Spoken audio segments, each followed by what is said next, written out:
یہاں پر پہلے بحث کر چکا ہوں تو دہرانا نہیں چاہتا، اور یہ وقت بھی نہیں ہے کہ فصلے کا ترجمہ واقعاً صرف نماز پڑھیں ہوگا یا کچھ اور بھی ترجمہ ممکن ہے۔ یہ ایک سوالیہ نشان اپنے ذہن میں رکھیے گا، میں گفتگو کو سمیٹ رہا ہوں۔ کیا فرمایا؟ عام ترجمہ نماز پڑھیں، عام ترجمہ نماز پڑھیں اور قربانی دیں۔ خدا کی قسم اللہ نے 2 چیزیں طلب کی تھیں، تو اہل بیت نے بھی ان 2 چیزوں کو اس طرح جمع کر دیا کہ 1-2 مرقع نہیں، نہ جانے کتنے مرقع تاریخ اہل بیت میں مل جائیں گے جہاں نماز و قربانی ساتھ ساتھ نظر آئے گی۔ سب سے پہلا مرقع جہاں نماز و قربانی یکجا ہے، اور وہاں جناب زہرا بھی موجود ہیں، وہ میدان احد ہے۔ میدان احد میں ایک طرف جناب حمزہ جیسے عظیم شفیق حضور کے چچا شہید ہیں، اور خود پیغمبر زخمی ہوئے ہیں۔ یاد رکھنا یہ منظر، تمام مورخین نے لکھا ہے، خود حضور پیغمبر زخمی ہوئے ہیں، آپ کے دندان مبارک شہید ہوئے، آپ کی خود جو سر پہ تھی، سر مبارک پر، اس نے چہرہ مبارک کو زخمی کیا، چہرہ آپ کا لہو لہان تھا اور زخمی تھے، اس لیے کہ جنگ احد حضور کی جیتی ہوئی جنگ مسلمانوں نے اپنی نافرمانی کی بنا پر ہاری تھی۔ رسول کی جیتی ہوئی جنگ مسلمان ہار گئے تھے، تو نتیجہ یہ ہوا تھا کہ حضور بھی زخمی ہوئے۔ اب حضور زخمی ہیں، چہرہ مبارک پر لہو ہے، اور کسی شقی نے اعلان کر دیا کہ قد قتل محمد قتل کر دیے گئے۔ اس سے قیامت برپا ہو گئی۔ مدینہ منورہ سے بی بی جناب زہرا تڑپ کر بیت الشرف سے نکلی، اور بعض خواتین کے سہارے سے میدان احد تک پہنچی۔ بی بی نے پہنچنے کے بعد جو مرقع دیکھا ہے وہ یہ کہ پیغمبر زخمی ہیں، نماز کا وقت ہے، نماز پڑھنا چاہتے ہیں، لیکن چہرہ مبارک لہو سے لال ہے۔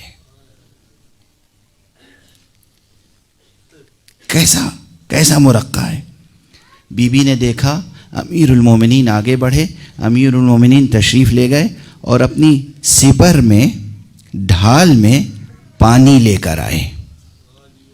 بی بی نے چلو پانی اٹھایا اور اپنے بابا کا چہرہ دھویا۔ غور فرمائیں آپ، یہ منظر جیسے ہی سامنے آیا، جب میں نے پہلی بار تاریخ میں یہ منظر پڑھا تو دل سے فریاد اٹھی، بی بی ایک میدان احد ہے جہاں بابا کا چہرہ لہو لہان ہے، بیٹی کے ہاتھ میں چلو میں پانی ہے۔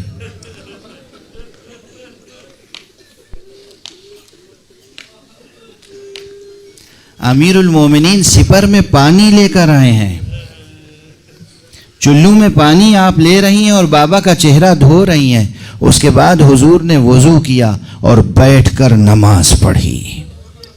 کیا پرہیبت منظر ہے، قربانی بھی ساتھ ساتھ ہے، نماز بھی ادا ہو رہی ہے۔ فصلی لربک وانحر، کیا عظیم مرقع ہے جہاں قربانی بھی موجود ہے اور نماز بھی موجود ہے۔ تاریخ لکھی جا رہی ہے میدان احد میں، فصلی لربک وانحر، اس طرح پیغمبر نے پروردگار کی طلب کو پورا کیا ہے کہ قربانی بھی موجود ہے، نماز بھی موجود ہے۔ لیکن دست ادب جوڑ کے میں سرکار رسالت میں آپ سے عرض کروں گا، آقا آپ زخمی تھے، آپ کا چہرہ لہو لہان تھا، آپ کا چہرہ لہو لہان تھا، لیکن اس چہرے مبارک کو دھونے کے لیے پانی موجود تھا۔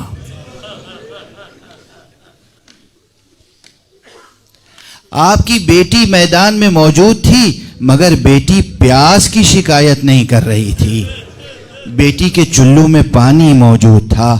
آقا میدان احد کا منظر بہت کربناک ہے، بہت مظلومیت کا مرقع ہے، لیکن مجھے فوراً وہ میدان یاد آ رہا ہے جہاں ایک بیٹی ہے اور وہ آل آتش کی آوازیں بلند کر رہی۔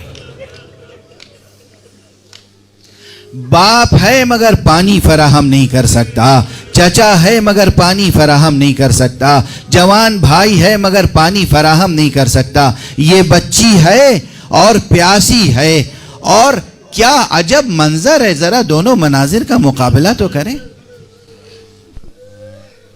کیا عجب منظر ہے، کس قدر المناک منظر ہے۔ ایک منظر وہ ہے جہاں بیٹی کے ہاتھ میں چلو میں پانی ہے اور بابا کو وضو کرا رہی ہیں، اور یہ کربلا کا میدان ہے جہاں وضو کیا، یہ میرا بہت 30 برس پرانا جملہ اس وقت یاد آ گیا، وضو کیا، میدان کربلا میں کوئی ایسی جگہ نظر نہیں آتی جہاں خون سے پاک خاک مل جائے کہ تیمم کیا جا سکے۔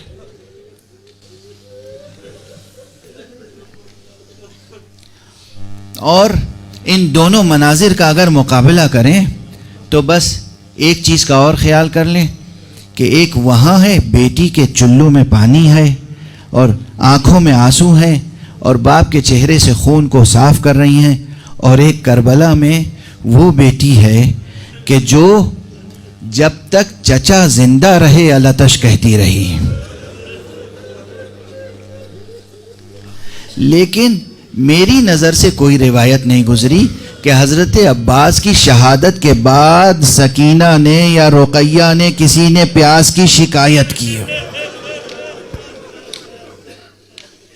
یہ ضرور روایت ملتی ہے کہ جب خالی گھوڑا در خیمہ پر آیا ہے تو اس بیٹی نے اس گھوڑے سے اپنی پیاس کی شکایت نہیں کی، اب یہ بچی اپنی پیاس بھول گئی، اس گھوڑے کے گلے میں باہیں ڈال کے اس نے پوچھا، یہ بتا میرے بابا کے وفادار رہوار، حل قتل ابی عطشانا حل سقی ابی ام قتلوہ عطشانا، کیا میرے بابا کو پانی پلایا گیا یا پیاسا شہید کر دیا گیا؟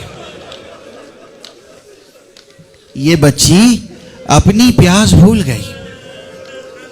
اجرکم علی اللہ، اجرکم علی اللہ۔ ایک وہ منظر ہے میدان احد کا جہاں نماز و قربانی کو یکجا کیا گیا ہے، اور پھر یہ اہل بیت کی سیرت مستمرہ ہے، مسلسل سیرت مستمرہ ہے کہ نماز و قربانی کا تذکرہ آپ کو ساتھ ساتھ ایک ہی مرقع میں نماز بھی ملے گی، قربانی بھی۔ پیغمبر کے بعد وہ دوسری شخصیت جس نے نماز و قربانی کو جمع کیا ہے خود بی بی فاطمہ زہرا کی شخصیت ہے۔ روایتوں نے شمار کر کے دن بتا دیے ہیں، ایک وقت نہیں، 2 وقت نہیں، 3 وقت نہیں، کتنے دنوں تک بی بی نماز پڑھتی رہی شکستہ پسلیوں کے ساتھ۔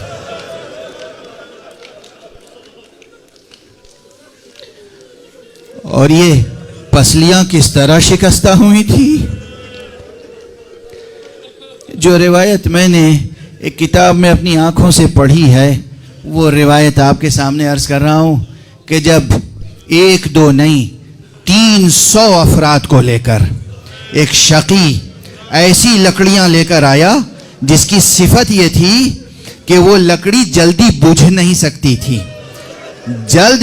سکتی تھی، اگر ایک مرتبہ وہ آگ پکڑ لے، اگر اس میں آگ لگا دی جائے وہ جلنے لگے تو پھر اسے کوئی بجھا نہیں سکتا تھا۔ خشک لکڑیاں خاص طور سے اہتمام کر کے وہ لکڑیاں جمع کی گئی تھیں، گویا پہلے سے منصوبہ تھا کہ مصطفیٰ کی آنکھ بند ہونے تو دو۔ اسی تقریر سے جس کی طرف کل میں نے اشارہ کیا تھا آپ اندازہ کریں، الا ایھا الناس من کان یعبد محمدا، اے لوگو جو محمد کی عبادت، کون تھا جو محمد کی عبادت کرتا تھا؟ اور ہمارے یہاں وہ سن لے کہ محمد مر گئے، کیا تقریر ہے، کیا تقریر ہے۔ یہ منتظر تھے کہ پیغمبر کی آنکھیں بند ہوں، پیغمبر کی شہادت کے اسباب انہوں نے فراہم کیے تھے، پیغمبر شہید ہوئے، اب اس در پر جہاں پیغمبر روزانہ سلام کیا کرتے تھے، آیت تطہیر کی تلاوت کیا کرتے تھے، اس در پر آگ اور لکڑی لے کر آ گئے۔ 1 نہیں 2 نہیں 300 افراد ہیں، 300 افراد ہیں، اور گھر کے چاروں طرف لکڑیاں سجائی گئیں، گھر کے چاروں طرف لکڑیاں سجائی گئی ہیں، لیکن آگ وہاں پر لگائی گئی جو دروازے کے قریب لکڑیاں تھیں۔ لکڑیاں جلنے لگیں، دروازہ جلنے لگا اور دروازے کے پیچھے بی بی آ کر کھڑی ہیں. ارے تم یہ کیا کر رہے ہو؟ اس میں حسن و حسین بھی موجود ہیں، فرزندان پیغمبر موجود ہیں، کیا تم ان کے اوپر اس گھر کو جلا دو گے؟ جواب آیا ہاں ہاں ہم جلا دیں گے، ہم جلا دیں گے. اور آگ لگا دی گئی، دروازہ جلتا ہوا ٹوٹ کر گرا. بی بی دیوار سے لگی کھڑی ہوئی ہے، دروازہ بی بی کے سینے پہ آ کے گرا. ادھر اس شقی نے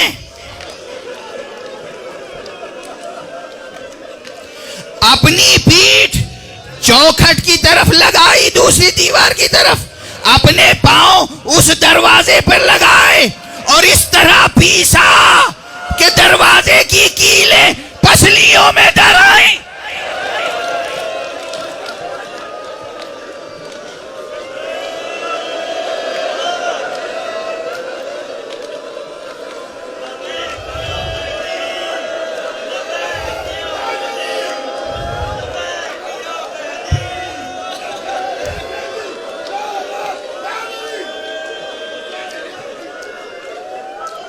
بس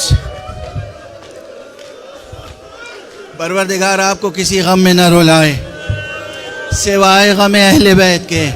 پروردگار آپ کی آنکھوں کو غم اہل بیت میں کبھی خشک نہ رکھے. بی بی کی شہادت، بی بی کی مصیبت، بی بی کی مظلومیت، بی بی دیوار و در کے درمیان پیس دی گئی. بی بی تقریباً نیم غشی کی کیفیت میں گری زمین پر. آواز دی فضا کو، فضا میری خبر لینا. مگر ایک طرف محسن شہید ہیں، ایک طرف پسلیاں شہید ہیں، ایک طرف بی بی کو احساس ہوا ابو الحسن کے گلے میں رسیاں ڈال کر کوئی لے کر جا. بی بی نے اسی حالت میں آواز دینا شروع کی، کیا کر رہے ہو؟ ارے ابو الحسن کو چھوڑو، تم کسے لے کر جا رہے ہو؟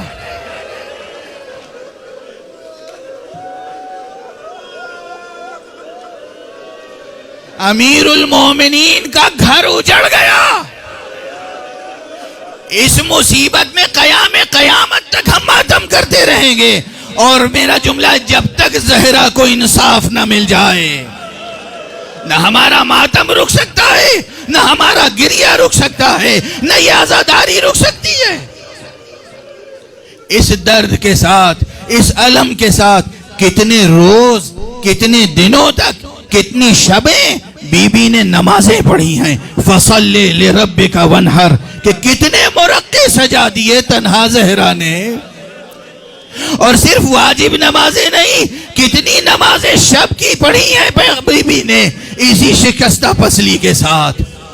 اور درد کو شوہر سے چھپاتی رہیں. کل غالباً اشارہ کر چکا ہوں، علی جیسا شجاع، علی جیسا صابر، علی جیسا بہادر، علی جس کے لیے لافتہ کا قصیدہ جبرائیل نے پڑھا ہے، وہ اگر زندگی میں کبھی بلند آواز سے گریہ کیا ہے تو بس دو مواقع ہیں، اور وہ بی بی کے مصائب کے ضمن میں ہیں. جب بی بی کی وفات کی خبر ملی، گریہ بلند آواز سے علی نے کیا اور غش کھا کے زمین پر گر پڑے. اور اس کے بعد جب غسل دینے کی باری آئی تو غسل دیتے دیتے جب احساس ہوا کہ کیسا زخم ہے، کیسا علم ہو رہا ہوگا بی بی کو، کیسی پسلیاں ٹوٹی ہوئی ہیں، بلند آواز سے گریہ کیا. محرم کی مجلسوں میں میں ایک بات عرض کرتا رہا ہوں کہ لوگ ہم سے کہتے ہیں کب تک رو گے؟ ابھی خون حسین خشک نہیں ہوا ہے تو ہمارے آنسو کیسے خشک ہو سکتے ہیں؟